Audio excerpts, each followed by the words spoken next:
O defensor celestial. Miguel e a batalha invisível.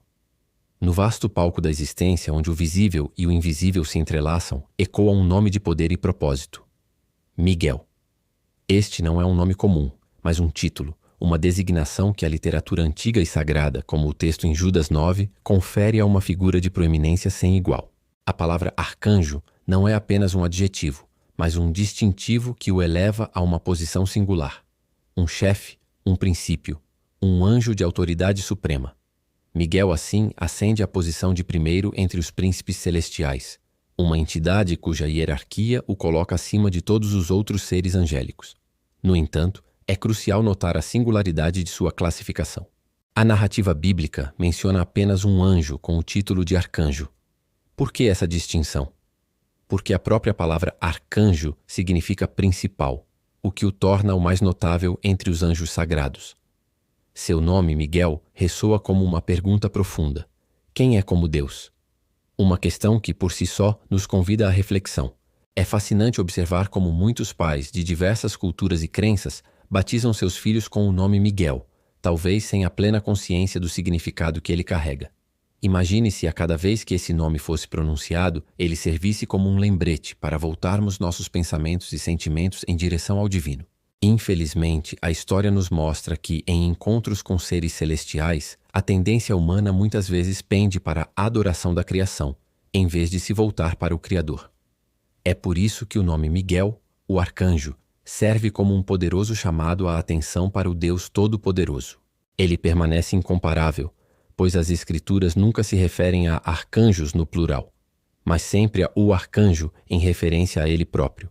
No cenário do Antigo Testamento, a associação de Miguel com a nação de Israel é inegável. Deus o designa como o príncipe do seu povo escolhido, uma espécie de administrador-chefe na governança divina do universo. Sua função é executar o julgamento. Como está escrito em Daniel 12:1, naquele tempo, Miguel, o grande príncipe que protege o teu povo, surgirá. Haverá um tempo de angústia como nunca houve desde o princípio das nações até então. Mas naquele tempo, o teu povo, todos cujos nomes forem encontrados escritos no livro, serão livres. Ele é o guardião e defensor, especialmente do povo de Deus, independentemente de quem sejam. Em Daniel 10:21, ele é novamente mencionado como Miguel, o teu príncipe, indicando seu papel fundamental na comunicação divina. Ele é o mensageiro da lei e do julgamento. Essa função se manifesta de forma dramática em Apocalipse 12:7-12, onde Miguel lidera os exércitos celestiais em uma batalha épica contra Satanás, o grande dragão, e suas legiões demoníacas. É a luta final da era, uma guerra titânica que ecoa por todo o universo, anunciando a derrota iminente de Satanás e das forças das trevas. As Escrituras nos asseguram que Miguel emergirá vitorioso, fazendo o inferno tremer e o céu se encher de alegria e celebração. Essa figura, que antes foi conhecida como Lúcifer, o filho da manhã, foi expulsa dos céus com seu exército rebelde e continua a travar sua guerra nos dias de hoje. Pode parecer que Satanás está ganhando algumas batalhas significativas, mas o desfecho é certo. Ele será derrotado, seus poderes aniquilados para todo o sempre, e as forças das trevas serão desmanteladas pelo poder divino. A questão de como esse conflito pôde surgir em um universo perfeito criado por Deus é uma indagação que assombra muitos. O apóstolo Paulo o chama de mistério da iniquidade, como se lê em 2 Tessalonicenses 2:7.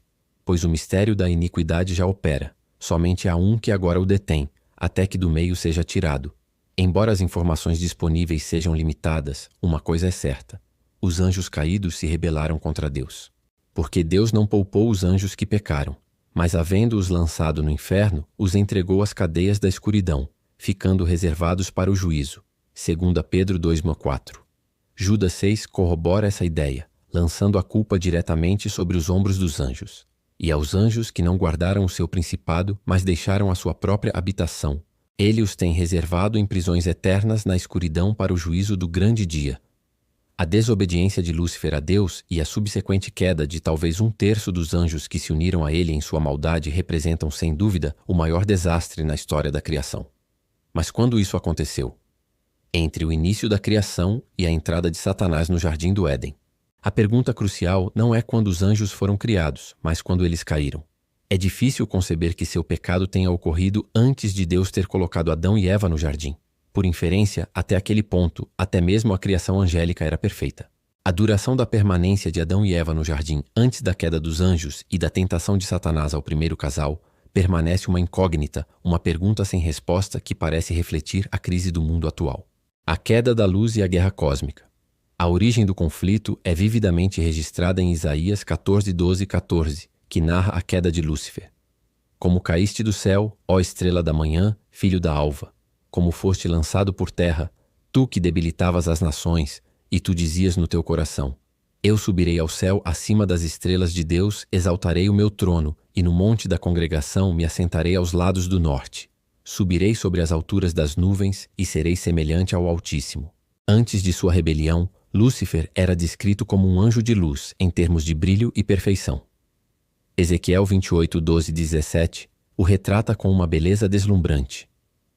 Filho do homem, levanta uma lamentação sobre o rei de Tiro e dize-lhe: assim diz o Senhor Deus: tu és o selo da medida, cheio de sabedoria e perfeito em formosura.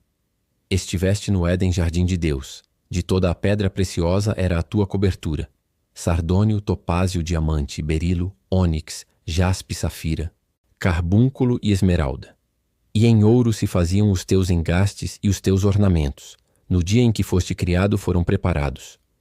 Tu eras o querubim ungido para proteger, e te estabeleci no monte santo de Deus. Estavas no meio das pedras afogueadas.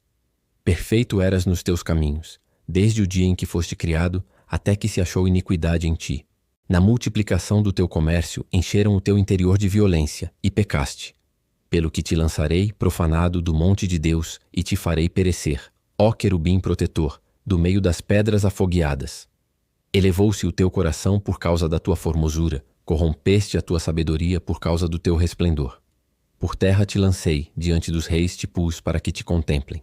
Alguns estudiosos acreditam que quando Lúcifer, o anjo, se rebelou contra Deus e suas obras, até mesmo uma parcela significativa dos seres celestiais se uniu a ele em sua revolta. Como resultado, a contenda que teve início nos céus se estendeu à terra e culminará no Armagedon, com Cristo e seu exército angelical triunfando. Isso explica por que Satanás era conhecido como a estrela da manhã antes de sua queda.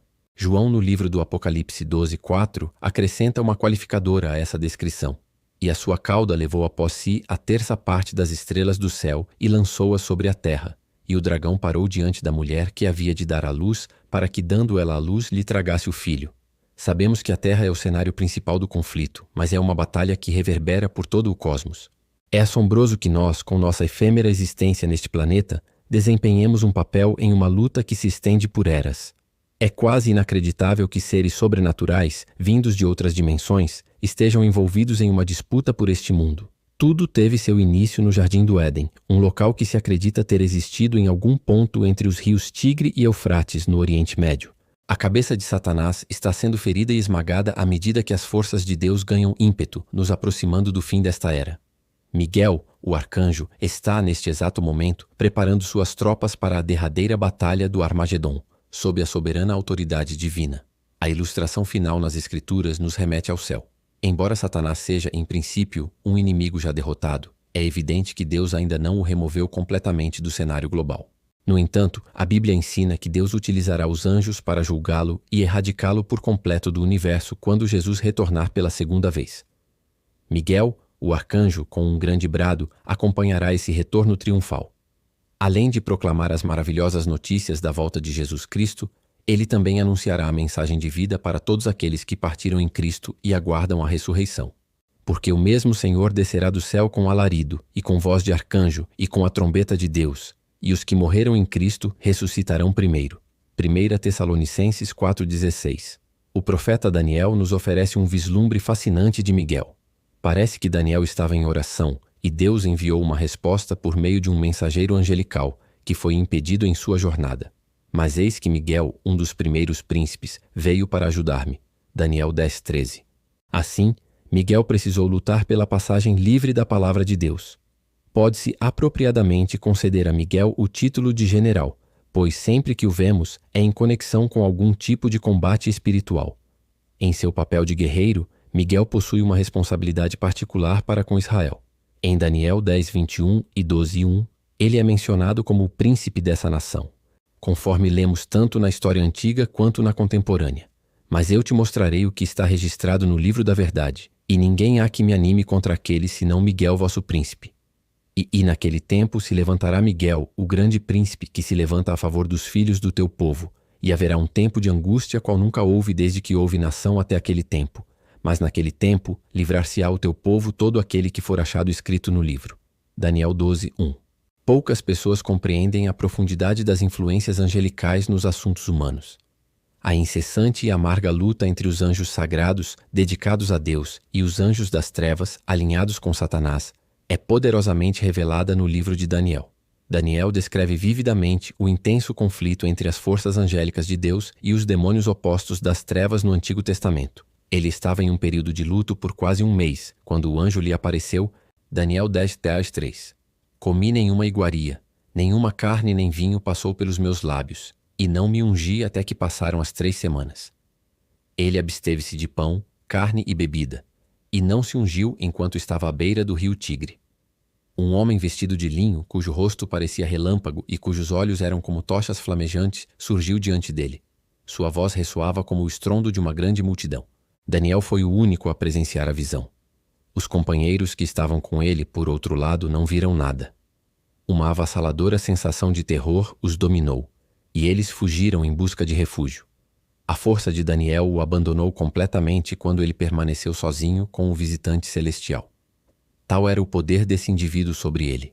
Mas mesmo que Daniel estivesse imerso em um sono profundo, ele foi despertado pela voz do anjo Gabriel. Ao sentir uma mão em seu ombro, o anjo começou a relatar uma experiência que ele próprio acabara de viver. O anjo iniciara sua jornada para Daniel no exato momento em que o profeta começou a orar, mas foi detido em seu caminho por um príncipe demoníaco, que o envolveu em combate e causou seu atraso. Então Miguel apareceu para auxiliar o anjo subordinado, permitindo que ele prosseguisse seu caminho para Daniel sem mais obstáculos. O anjo tinha uma mensagem crucial. Deveria mostrar a Daniel o que Deus previa que aconteceria ao mundo, especialmente a Israel nos últimos dias. Daniel então sentiu-se fraco e incapaz de falar, e o anjo tocou seus lábios, restaurando sua força e sua capacidade de se comunicar. Ei, você que chegou até aqui e mergulhou nessa jornada de conhecimento sobre as forças celestiais. Se este conteúdo tocou sua curiosidade ou te fez enxergar o mundo de uma forma diferente, que tal nos dar um presente especial?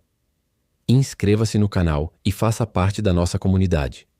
E para continuar essa conversa de forma única, me diz aqui nos comentários. Se você pudesse fazer uma pergunta diretamente a Miguel sobre sua função, qual seria? Compartilhe sua ideia e vamos ver a criatividade de vocês. A persistência da oração e a vitória divina. Após completar seu dever, o anjo informou a Daniel que estaria retornando para prosseguir a luta contra o príncipe demoníaco na batalha contínua entre as forças do bem e as forças do mal. Durante todo esse tempo, Daniel não estava experimentando alucinações ou sonhos. Daniel jamais poderia ser persuadido do contrário, pois foi um encontro genuíno com uma pessoa real. Ele havia orado a Deus em nome dos filhos de Israel, e Deus o ouvira. Sua sessão de oração de quase um mês, apoiada pelo jejum, foi um grande sucesso. Naquele momento, ele recebeu a palavra do visitante celestial, que foi enviado do céu para informá-lo de que sua petição fora atendida. Devido a essa experiência, é evidente que os atrasos não são negações e que a vontade permissiva de Deus está envolvida em todos os aspectos da existência humana. Ele disse: Daniel, muito amado, considera as palavras que vou te dizer e levanta-te, pois agora fui enviado a ti. E quando ele me disse isso, eu me levantei tremendo. Então ele continuou: Não temas, Daniel. Desde o primeiro dia em que aplicaste o teu coração a compreender e a humilhar-te perante o teu Deus, as tuas palavras foram ouvidas, e eu vim em resposta a elas. Mas o príncipe do reino da Pérsia resistiu-me 21 dias, e eis que Miguel, um dos primeiros príncipes, veio para ajudar-me, porque eu tinha ficado ali com os reis da Pérsia. Agora eu vim para fazer-te entender o que há de acontecer ao teu povo nos últimos dias, porque a visão se refere a dias ainda distantes. Daniel 10, 11 e 14.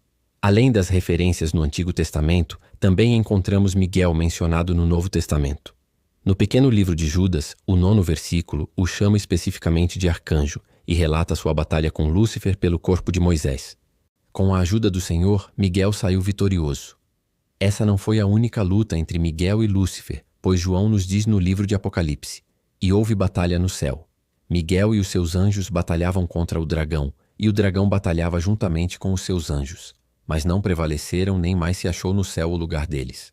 E foi precipitado o grande dragão, a antiga serpente chamada o Diabo e Satanás, que engana todo o mundo. Ele foi precipitado na terra e os seus anjos foram lançados com ele. Apocalipse 12, 7, 9.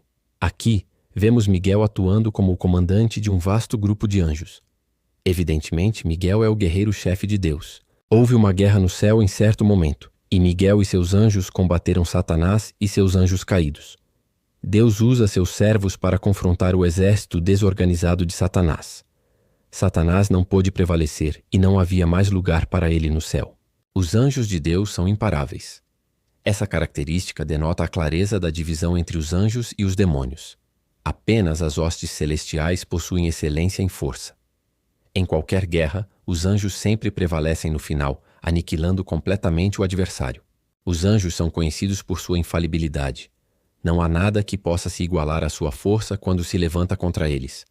Eles servem como os guardiões mais eficazes dos santos. Os anjos de Deus são invencíveis. Essa característica denota a divisão clara entre os anjos e os demônios. Apenas as hostes do céu são mais poderosas. O Salmo 103, 20 proclama: Bendizei ao Senhor, anjos seus, magníficos em poder, que cumpris as suas ordens, obedecendo à voz da sua palavra. Em qualquer conflito, os anjos sempre triunfam no final, eliminando por completo o adversário.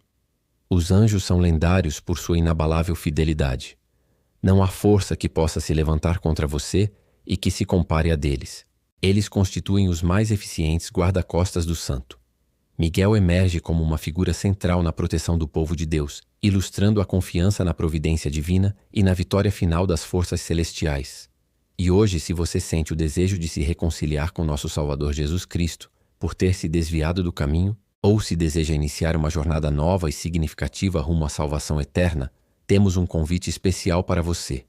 Deixe seu coração falar nos comentários, escrevendo: Eu te aceito, Senhor Jesus, como meu Salvador e guia da minha vida. Que alegria ter você conosco até o final desta jornada de reflexão. Se este vídeo, ou melhor, este roteiro, acendeu uma chama em sua alma, trouxe um novo entendimento ou simplesmente te fez pensar, quero te pedir algo do fundo do coração. Faça parte da nossa família aqui no canal. É muito mais do que apenas um clique em inscrever-se. É um abraço virtual que nos motiva a continuar compartilhando conteúdos que transformam. E já que falamos de histórias e jornadas, agora é a sua vez. Gostaríamos muito de ouvir suas próprias experiências ou reflexões sobre a comunidade, sobre a fé, ou mesmo sobre como esse vídeo ressoou em você. O que você aprendeu de novo? Qual insight te surpreendeu? Sua história é única e valiosa e ela pode inspirar muitas outras pessoas. Compartilhe nos comentários. Contar sua jornada é um ato de coragem e amor, e nós mal podemos esperar para lê-las. Se você gostou do vídeo e sentiu que ele agregou algo, um curtir e um compartilhar com seus amigos e familiares nos ajuda imensamente a levar essa mensagem adiante.